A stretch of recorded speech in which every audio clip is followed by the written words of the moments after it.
Bamwe mu barimyi bo muri zone na komine Giheta mu ntara ya Gitega barishe amafaranga yose asabwa kugira baronswe umwavu w'ikizungu, bamenyesha ko haciye ikiringo c'indwi hatanzwe ifumbire muri zone yabo, ariko bakavuga ko bahawe ntica ntikize idahuye n'iyo bishuriye. Abo barimyi bagiriza umutanzi w'ifumbire Luc Jerome Ndayizigiye ko yikika mukiza mu kuzimanganya ifumbire yagenewe abanyagihugu.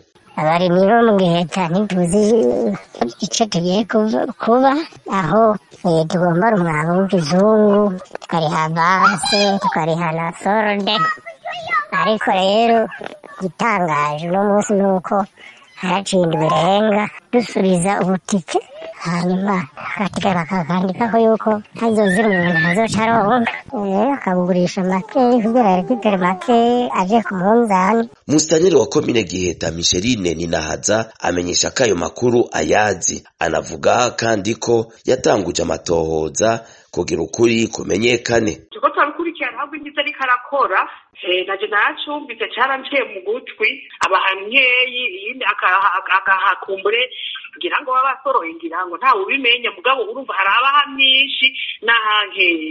Micheline Ninahaza aramutswa komine ya Giheta ahamagarira abanyagihugu arongoye gutangira amakuru ku gihe bakamwitura iyo babonye ikitagenda neza mw'itangwa ry'ifumbire. Gusa nuko abanyagihugu bataca babivugiraho vyokoroshe gufata, mugabo bahengera vyaheze bakavyidoga, urumva bivuga hakiri kare umuntu akamukurikirana, ni vyiza ko afatwa nyene abeza rusake. Uruganda rwa RPA twamurondeye umutanzi w'ifumbire muri zone Giheta Luc Jerome Ndayizigiye yavuzwe, ariko turamukena.